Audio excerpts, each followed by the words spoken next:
So sorry about that, had to be done.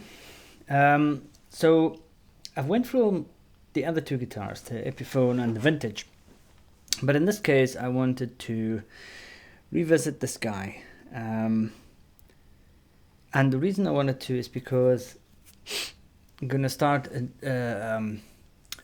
another little section where I focus only on this one, kind of upgrading, rebuilding and stuff like that. So the story is, this was a Rockburn. I got it for next to nothing. The body was in perfect condition. The electronics are okay, they're a bit crackly. The pickups is exactly what you hear now. This is stock. Everything is stock. But I got a replacement neck. It's got really nice, I would say jumbo, more than medium jumbo, more jumbo frets on them.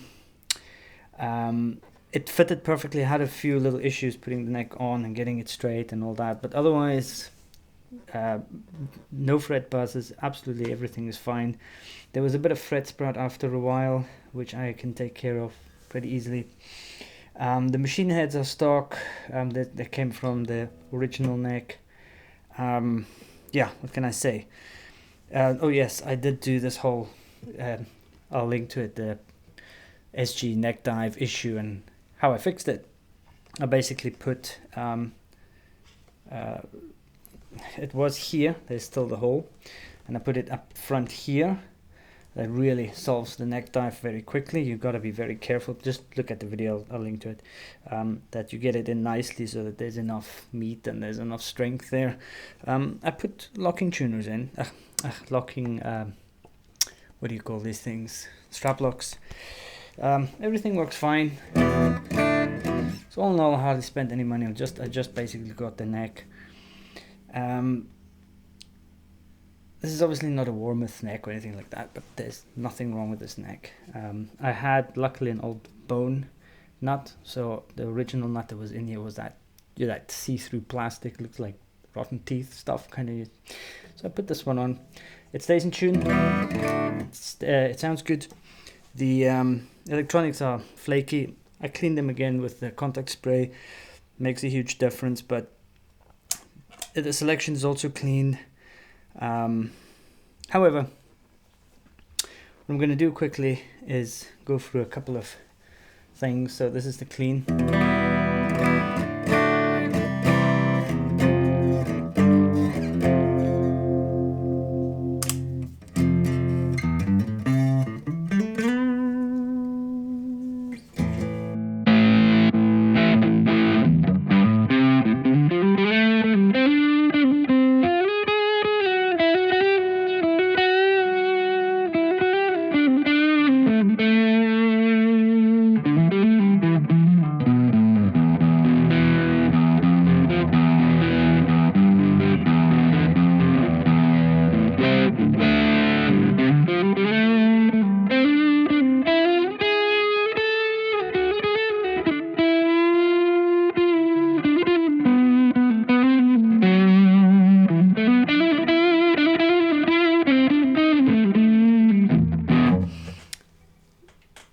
Essentially, I'm completely happy with this. I've got a new wiring harness, new pots. They shall be going in, and I shall be making a video about it, because I'm gonna do the same with this one as I did with the Vintage, which is the old style of wiring an LP and an SG, which doesn't suck the volume if you turn your tone knob.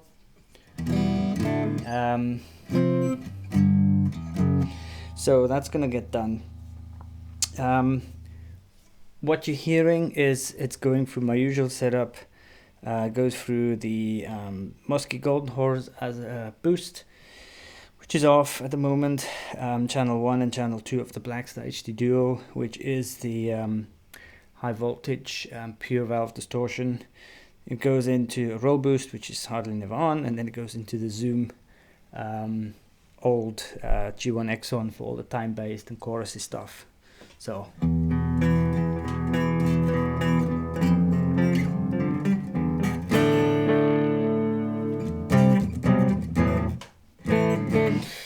that's the sound, and then it goes into, which is interesting because I like to pay attention, is the Nailx diesel amp emulation, and then I used two of my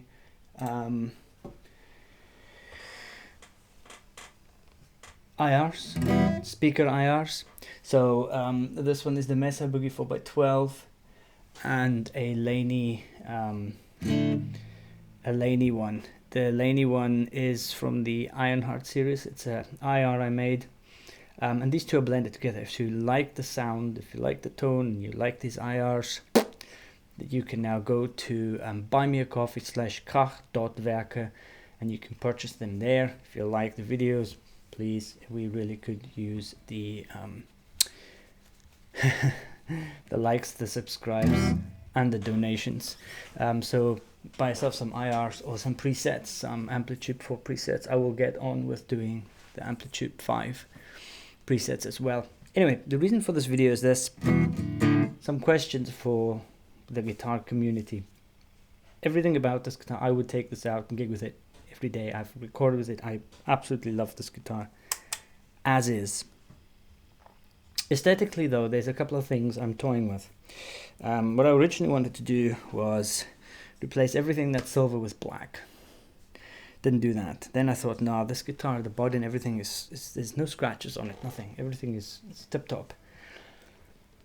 So I'll put some pictures, which side am I?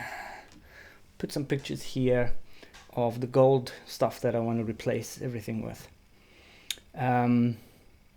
The golden locking tuners. And not gold, you know, it's not gold, it's more like somewhere between gold and copper. All the screw tops, screws with golden coppery ones. The tailpiece as well, and I wanted to get the vintage Alnico 5 high output overwound pickups, where the neck one is 14 and the bridge is 14, the neck is around 8 or 9. Now I measured these that are in here, which I completely love the sound of. They're about 11-ish and about 7-8-ish. The electronics need to be changed because I don't think it's switching properly. There's a little bit of scratch. I was going to change that anyway. But overall, I spec'd it out and we will be having to spend around £130. And that'll make everything gold. Now the tuners work perfectly. I don't need to change the tuners. I don't need to do anything of this. This is purely aesthetic. There is an argument to say, well, take these silver plates off and replace them with golden ones instead of changing the pickups, because I absolutely love the pickups.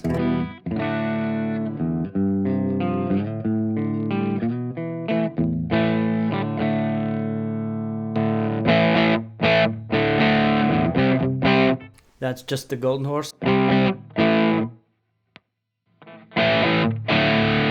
That's the crunch channel.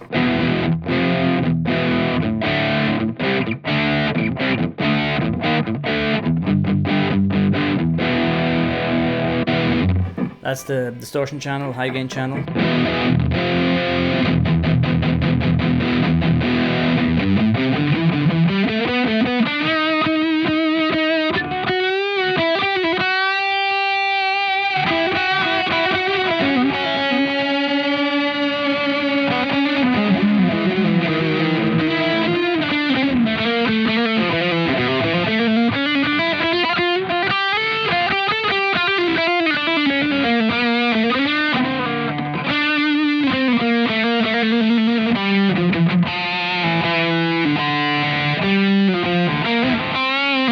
Funny how when you play by yourself you're fine, and when you put the camera on you play like a complete tosspot.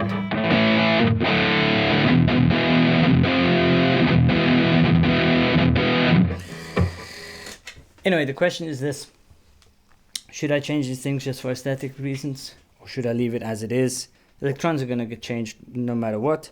In the video when I spoke about what I did with this in more detail, I did also go through the fact that I took the previous neck off, put this one on, forgot the shim, so the angle is not 100%, which means that which meant I couldn't deal with that with the brake angle enough, and so I actually had to recess these by actually drilling the holes deeper and pushing them in a bit further, which had another little result. I can get the action is perfectly low. I mean, this is what we're talking about, like a mole here on the 12th fret, mole and a half maybe.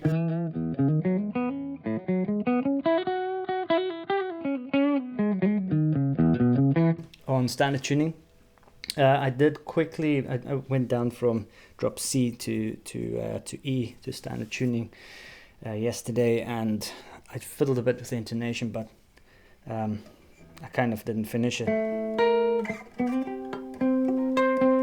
So the intonation isn't perfect at the moment. It also needs tune, to be fair. Anyway, so I had to drop them a bit, so which meant that I can't get this pickup deep enough to have the pickup height from the strings the way I wanted to. On the low side, yeah, but on the high side it is too harsh.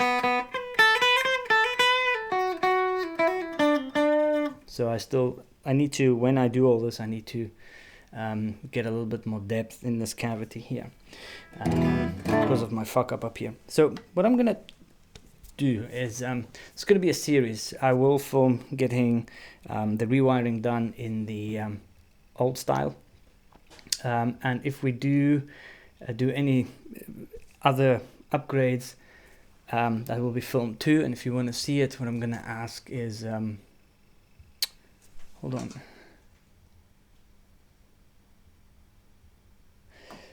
Is help me out with the gear. So if you go to buy me a coffee /krach.werke, I'll have a link to it. Please donate some money. I'll do it. I'll get the video done. I won't sell the guitar. I'm not going to put it. I'm going to give it to charity. I'm going to keep it and love it and play with it. So your money will go into my pocket, essentially, or at least my pretty guitar. The other thing I'm going to do is I made a bit of a shitty headstock here. I just basically stuck my logo on there, but I've got some really nice ways of doing the decals now, which I will post the video of, and this is what I'm going to do with this neck. If I do all these upgrades, I will do this as well. Don't know if that is clear. Change it on the other one. These are two tests. The bottom one is the one that's going to be used. It is a combination of UV resin, and the reason I'm doing that is because it is so easily worked with. You don't have to do any, if you do it right from the start, you don't have to do any buffing, you don't have to do any sanding, you just have to get it right first time. So the test is put a clip on. If it leaves a mark, it's not strong enough, and it does not leave a mark. It is like scratch resistant. It cures within minutes because you just point some UV light on it. So yeah, this is going to go on the headstock properly. So it will be a series, and what can I say? That is pretty much that. So if you would like to see these videos, make a suggestion. Do I leave it like this? Should I change it to the gold hardware? Should I change these pickups out? Anybody got any experience with the overwound vintage pickups? Would be nice to know. I won't throw these away. I'm really surprised. The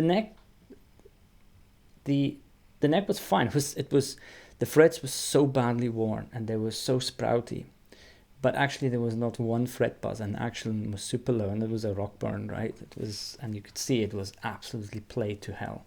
It was one of those car park exchanges, you know.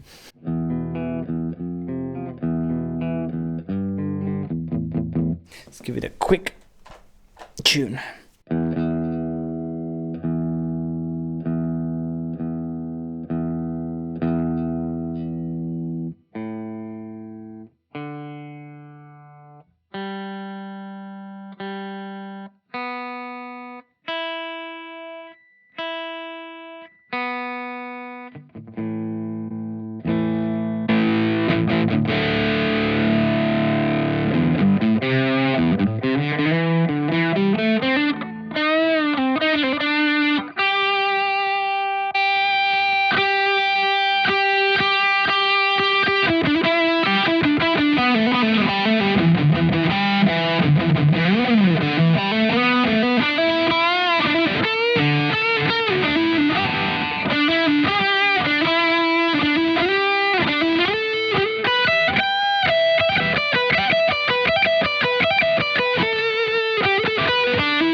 That shrillness at the top, this is just way too high. This this pickup on the side, there's not even a mull clearance between the screw tops and the pull pieces and the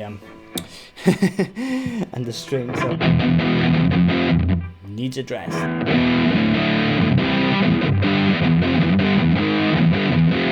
So anyway, the idea is with the series that if we do go ahead, the videos I will definitely make is the headstock, how that's done on the headstock itself, as well as the rewiring. But if we're going to change all the hardware and the pickups, I will definitely film each and every step, slowly but surely. If I don't have enough cash through donations, I'm just going to keep it. Anyway, it's COVID, we're all struggling, so I'm just going to say thanks a lot, and that's that. On the other side, on the other hand, if you like the sound,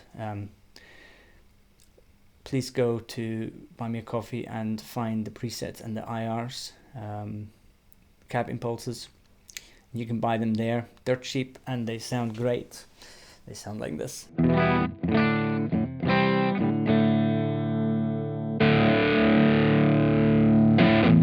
I think we should do a little bit more feedback before we say goodbye.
That's it from me. Thank you very much. Till next time. Ciao.